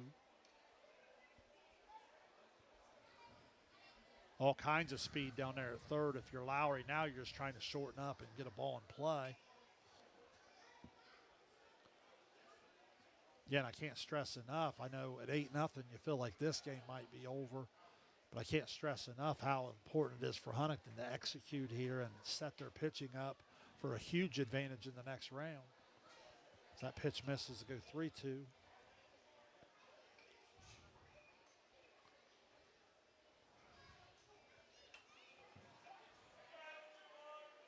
There's a swing and a foul. 3-2, we'll do it again. That Southeastern Manchester game later tonight, our 4th and final game of the day. 2 incredible arms in that one. So assuming they go over the necessary pitch count, they would not be available. So again, if Huntington has their number 1 available, it'd be a big, big advantage. There's a fly ball lifted out in the right field. Should be a tag opportunity. Unable to haul it in, but it is in foul ground, so that ball's going to fall. Please do not climb on any fencing. Please do not climb on any fencing. Thank you. You got all kinds of shenanigans going on. Yeah. Kinds of mischief and whatever else you want to call it. Pretty good battle here between Thompson and Lowry. 3-2, one more time.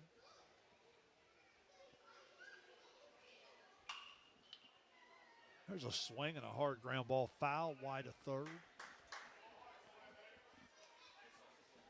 As this at bat continues to stretch out, I believe this will be pitch number 8 of the at bat, maybe 9. It's a good battle here from Landon Lowry. It can be easy to maybe get swing happy with 2 runners in scoring position. Good off-speed pitch there. Thompson wins the battle for the first out of the inning. So first strikeout. Now Calvin Hirsch will be the one-out batter.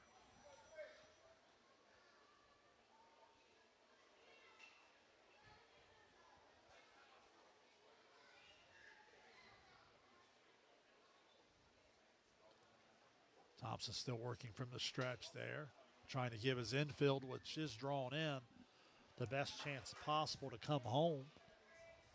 Had a chance to cut down a runner earlier in the inning, and Andrew Oyer with a nice slide was able to avoid the tag. There's a hard hit ball well out into right center field. That ball's going to go all the way to the wall. 2 runs are going to score easy. Hirsch is on his way to third. He's going to get waved around. Here comes the play at the plate. The throw on the one hop comes to Stroud and going to be gunned down. Nice relay there from the shortstop Korn. Does get the 2 RBI triple. The inside the park home run is denied, but nonetheless the 2 RBI triple, and it's 10-0 Huntington. Yeah, that was beautiful job by Hirsch, sending that one high over the outfielders' heads into the gap.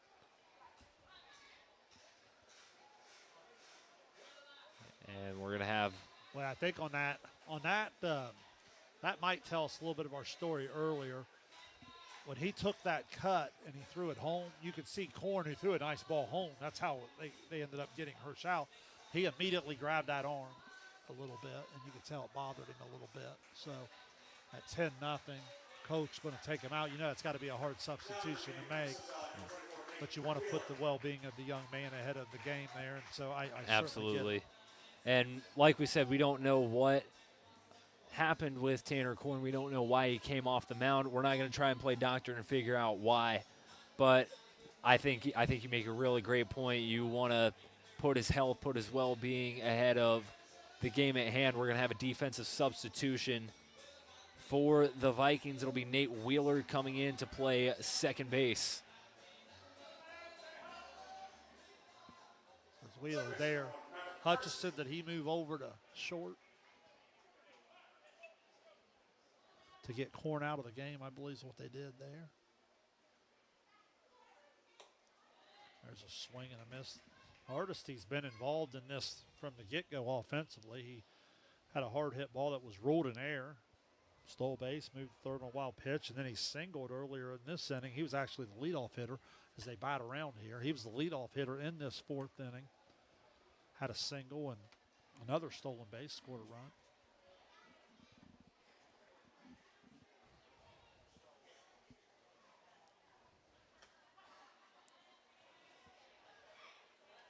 Now ahead in the count 1-2. 10 Huntsmen now come to the batter's box. 7 of them have scored. Nearly an 8th one, but gunned down at the plate, trying for the inside the park home run was Calvin Hirsch. Yeah, regardless of whether or not he was out at the plate, that was just a beautiful at-bat and great base running all around. Just dominant performance by the Huntsmen that's going to continue. That ball fair just out down the third base line. That's a 2-bagger for Maverick Hardesty. So with 2 outs, Huntington trying to play a little add-on. Now Alex Long will come to the box for the 3rd time. Left fielder number 14, Alex Long. he hit the ball that I'm glad I didn't have to score. I think it'll be a triple and an error on the cut bringing him home. He had kind of the Little League inside the park home run there because you can't really give the error on the misplay. I don't think the outfielder touched it. Certainly misplayed it, but I don't think he touched it when the ball went.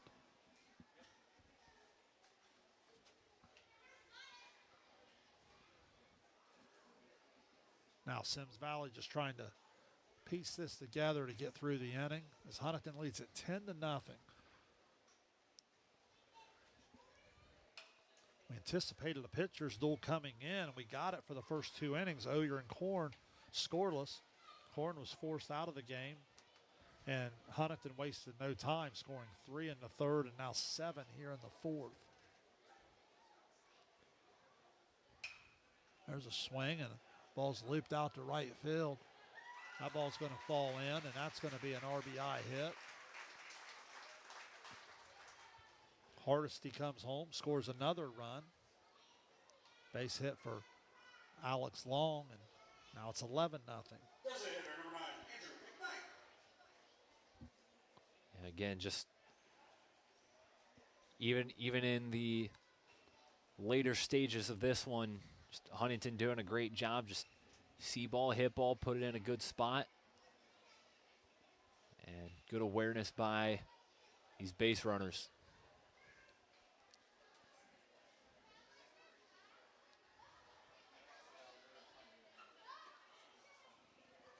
There's a first pitch strike. Andrew McKnight has walked and scored, then reached on an error and scored.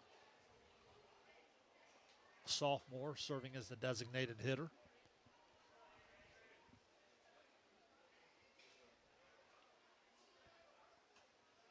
Throw over to check the runner there. Long is back. Long just a sophomore. McKnight just a sophomore. You go up and down the lineup. Certainly some youth playing a big role for Coach Carroll. There's a swing and miss.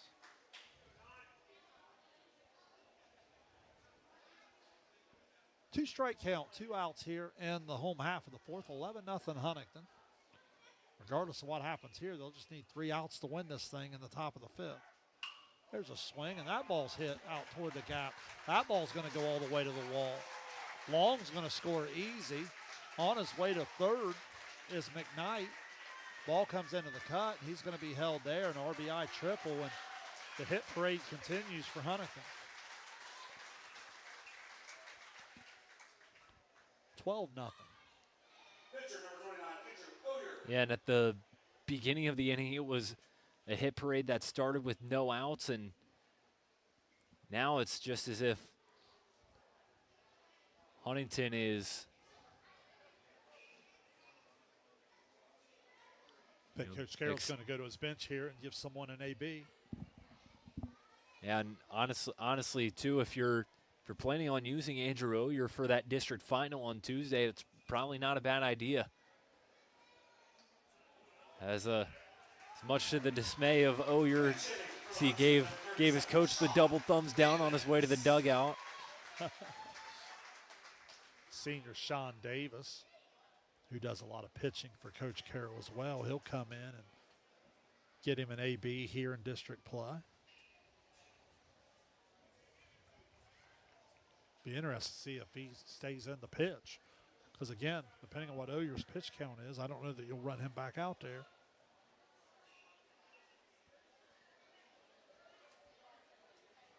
Try to pick off at third, and they throw it away, and another run's going to come home. So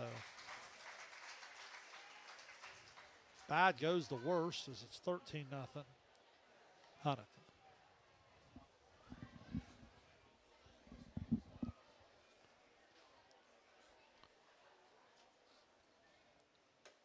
Pitch up and away. Ball 1.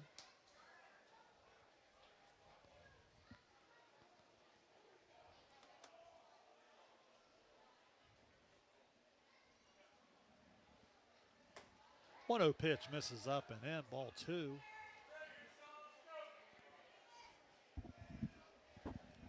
Again, Huntington's really kind of shown off their entire offensive arsenal here. So much of this was a result of their speed, But here in this inning, 2 or 3 guys, Carson showing the ability to rip the ball in the gap. There's been 2 or 3 guys. Those balls haven't been cheapies. They've been hit really well to the gap. Yeah, made some great contact and just some good placement too, just finding where the outfielders are not, putting the ball there, and then on the base pass, doing a great job taking advantage of that, using your speed to your advantage. Just all around a complete showing from this Huntington offense. There's a 2-2 pitch that just misses. Runs the count full here on Davis.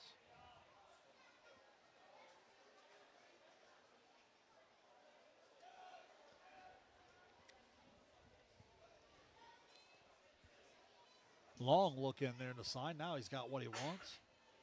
The pitch takes something off and gets him, and that will end the inning.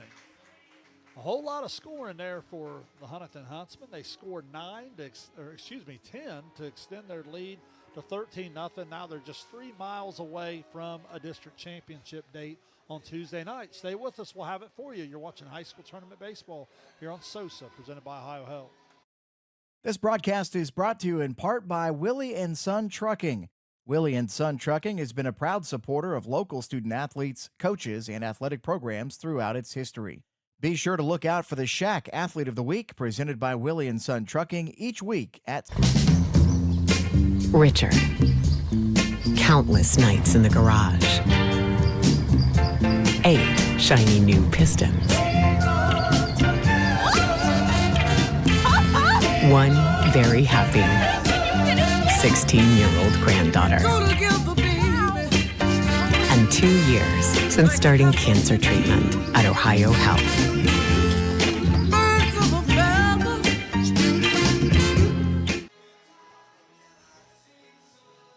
Welcome back here, top of the 5th inning. Huntington will try to close this one out as Andrew Oyer comes on the re-entry back into that spot. As I said, we don't have a pitch count in front of us, but we were doing the math there before. If he stays under the 75 pitch mark, he'd be available there in the championship round on Tuesday night. And we will have coverage of that district championship for you right here on Southern Ohio Sports Authority, presented by Ohio Health. Is believe that's going to be a Dewey Daly and Kenneth Hay game. Wow.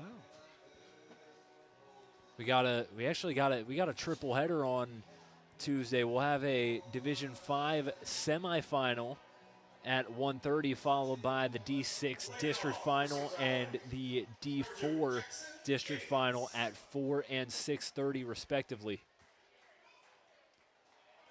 Jackson Yates, who entered in this spot, now hitting in the 7 hole, is going to get his first at bat of the evening. There's a swing and a miss.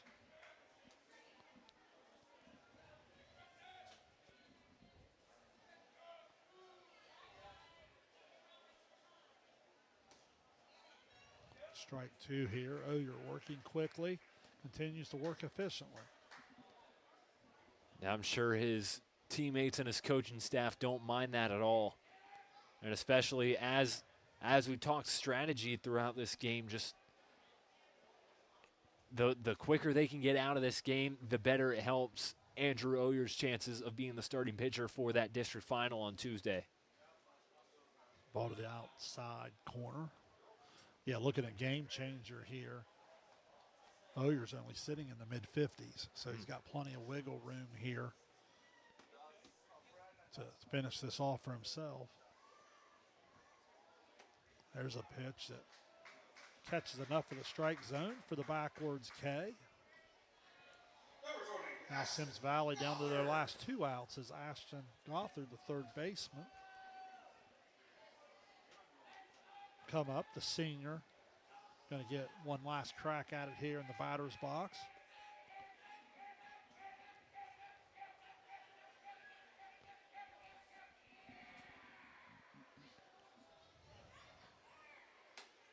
Oyer delivers a pitch, swing and a miss, 0-1.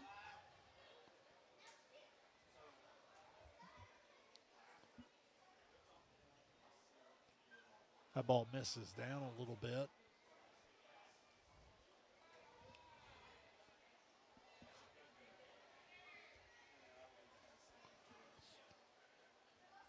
Again, Huntington will await the winner of Southeastern and Manchester. There's another swing and a miss. And we'll have that game for you probably 30 or 40 minutes after this one concludes. They've been going about 35, 40 minutes in between. Yeah. There's a diving stop by Hurst. Gets his feet, throws across. Put a little star next to that one. That's well done by the junior shortstop. That was beautiful. Nice slide by Hirsch. Again, we've seen, I think my biggest takeaway from this day so far is we've just seen so many elite defensive plays, and that one by Frankie Hirsch, no different. Getting his body in the ground, putting himself in front of the ball, out number 2. Oyer delivers a strike. Mr. Efficiency continues to be just that here this evening. Again, looking down here at the game changer, 62 pitches. That's a 63rd there. That ball's going to be delivered out into center field. So Ben Hutchison extends the game for now with a base hit. It's going to turn the order back over the top. Randy Stroud.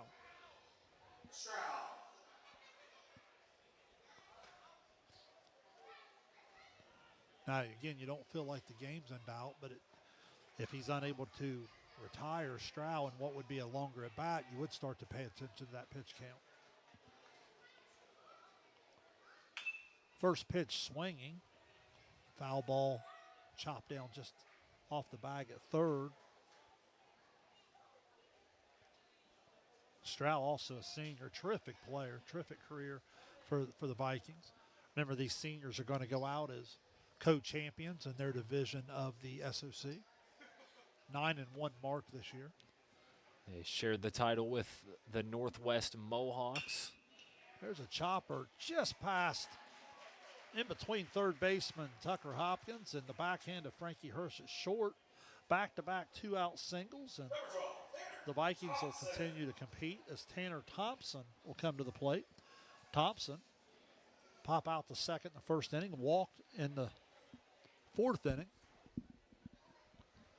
This will be the 67th pitch coming up, if you're counting with me, for Andrew Oyer.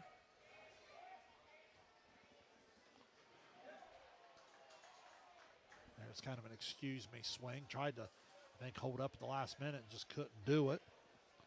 Strike one.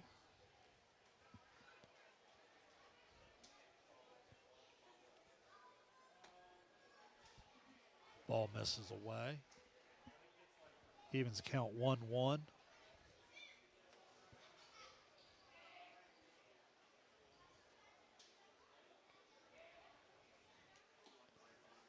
That ball comes on the inner half. 2-1.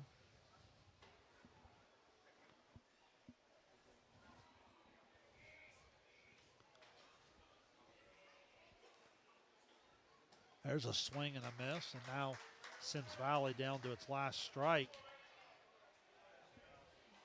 And this really does become an interesting scenario as he's up at the 70 pitch mark now. Again, needing to finish things off before he gets to 75.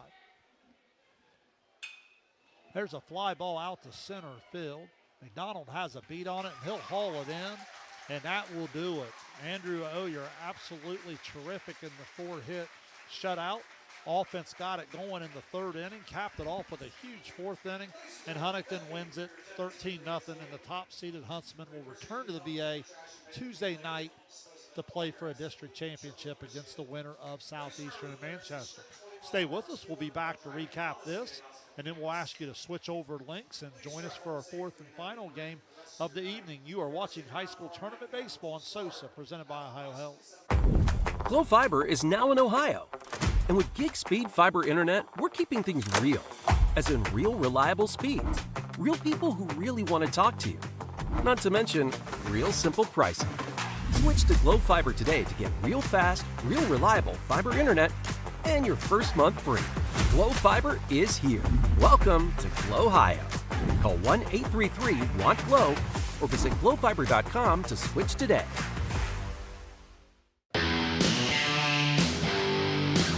Kimberly. Tons of practice. One chop away from a black belt. 7 of the best sidekicks. And 5 years since her cancer diagnosis at Ohio Health.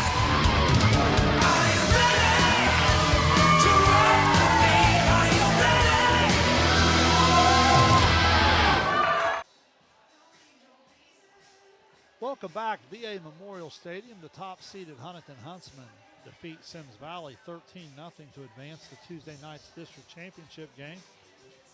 Senior Andrew Oyer took the ball for Coach Carroll, as he has so many times throughout his career in big games, and he delivers the 4-hit shutout. He strikes out 7 along the way to earn the win, and he does so in the normal, efficient fashion that's going to make him available to go right back to him if Coach Carroll decides to do so Tuesday night. That's the big factor, a storyline. Obviously, winning the game and advancing is the number one key.